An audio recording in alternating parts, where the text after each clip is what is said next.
In this video, I'm going to introduce you to the t-distribution table.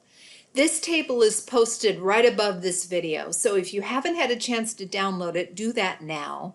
It's also located in our modules section where the distribution tables are located.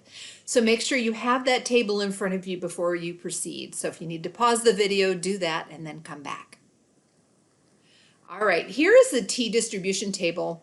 It's different than the z-distribution table. We're still going to be finding our critical boundaries where we're going to evaluate our means to see if they are within a critical area. But you'll notice on the left side of the table that we're no longer using z-scores to figure this all out on the left-hand side anyway. We are using degrees of freedom and our alpha levels in addition to whether we're using a one-tailed or two-tailed test on the top. And in the middle of the table are all the critical t values. And so it's a little bit different, but I think you might even find it easier to use than the z table. So let's do some practice. This is a normal distribution with an alpha level of 0.10 or 10% in the tails. 5% is on the right tail and 5% is on the left tail. This t-distribution, though, has a degrees of freedom of 3, which means that the sample size was 4. Degrees of freedom are n minus 1. So 5% is above plus 2.353, and 5% is below negative 2.353. So this is our scenario. Let's take a look and see what this looks like on the t-table.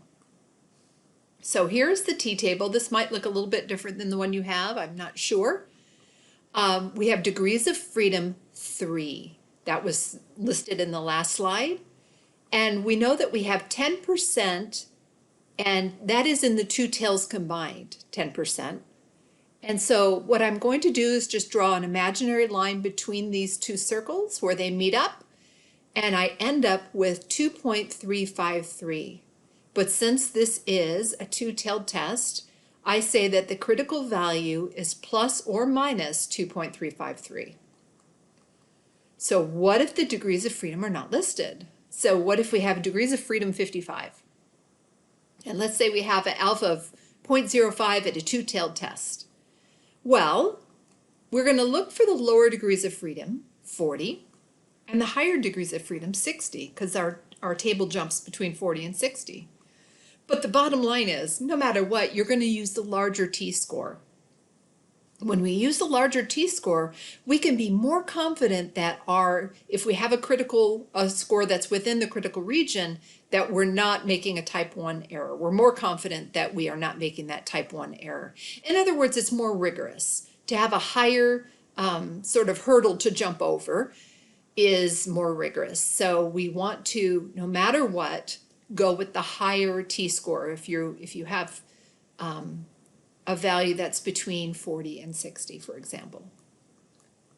So let's do some practice. What are the t-values that form the boundaries of the critical region for a two-tailed test? Alpha at 0.05 using a sample of n equals 16. So if we have alpha at 0.05 and it's two-tailed, that means we have 0.025 on each side. That helps us. But the very first thing we're going to need to know, the very two things that we need to know is, number one, what is our degrees of freedom? That would be 15, n minus 1. And is it a two-tailed test? And what is the alpha level? Two-tailed alpha at 0.05. So I'm going to circle 15 because that's our degrees of freedom. I'm circling 0.05 in a two-tailed test. And my imaginary line brings me down to 2.131. That means for a sample of 16, degrees of freedom 15, that this is going to be the critical value, 2.131, plus or minus. All right, let's do another one. What are the t-values that form the boundaries of the critical region for a one-tailed alpha 0.01 using a sample of n equals 22? Our degrees of freedom must be then 21, and we're looking for a one-tailed at 0.01. Let's take a gander. So I'm going to circle 21, that was my degrees of freedom. I'm looking for 0.01 for a one-tailed test. If I draw an imaginary line over there, I have 2.518. Now my critical region is going to be 2.518. It'll be plus 2.518 or minus 2.518, depending on my hypothesis. If I say that the direction is higher or lower in my hypothesis. But the bottom line is 2.518 is going to be the critical T. So this last part, I'm going to have us use the T distribution table for degrees of 15 and find the values of T associated with the following. So the top 5% in the distribution. The middle 95% versus the extremes. The middle 99% versus the 1% extremes. Or the top 1% and 10% in a distribution. Okay, this might seem a little bit foreign right now, so let's take a look. That means in the top 5% distribution, we're looking for a one-tailed test. For the middle 95% versus the extreme, that's a two-tailed test. We're basically looking for, if it's middle 95, 5% total on either end, 2.5% on each side. The middle 99% versus the 1% extreme, that's a two-tailed, that's going to be a 0.5% on each side. And the top 10% in the distribution is one-tailed. So let's figure these out. The degrees of freedom for the top 5%. Okay, so I know that that's a one-tailed test. And I'm looking for 5%, and the degrees of freedom are 15. So circle my degrees of freedom first. I'm going to look for 5% in the tail because I'm looking for the top 5% in one tail.